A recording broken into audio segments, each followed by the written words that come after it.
Soy Andrea Girón y en esta ocasión daré una breve explicación sobre algunos tipos de clasificación de las obligaciones. Para comenzar, hablaré un poco sobre las obligaciones principales.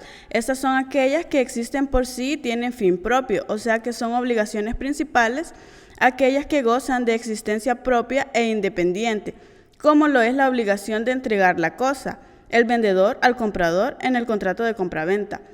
Las obligaciones accesorias siguen el mismo régimen de vida de la obligación de la que dependen, se transmiten por regla general y se extinguen con la obligación principal.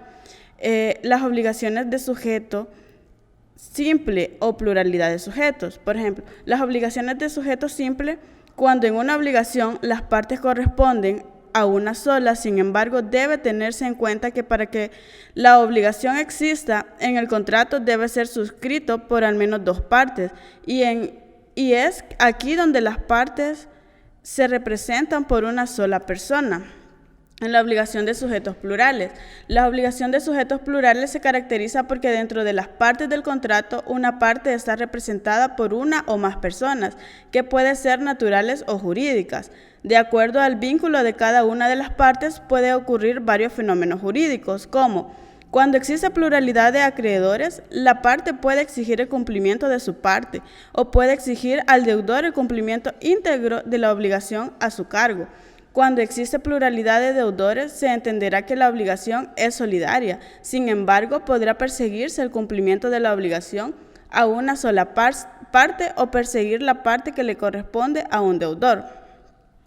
Un claro ejemplo de la obligación de pluralidad de sujeto es cuando hay obligaciones solidarias. Este tipo de obligación lo encontramos en nuestro Código Civil en el artículo 1382 y en las obligaciones divisibles y indivisibles, en el artículo 1395 siempre del Código Civil salvadoreño.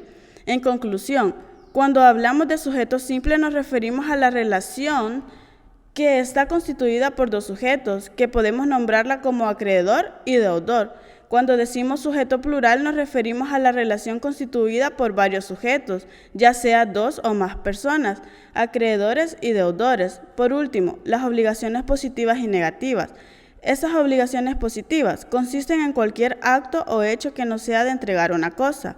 Traduce en proporcionar al acreedor trabajo o energía manual o intelectual, tal como ejecutar una obra convenida, un cuadro, por ejemplo, o una estatua. Obligación negativa. Las obligaciones negativas son aquellas que tienen por objeto un no dar, un no hacer o un no tolerar. Una actuación ajena a que no mediar la obligación podría oponerse a ello. La obligación de no hacer se identifica como la negativa. Cualquiera que sea la especie, la nota común es la negación al cambio de las situaciones jurídicas. Por el contrario, todos los casos se tienden a conservar inmutables.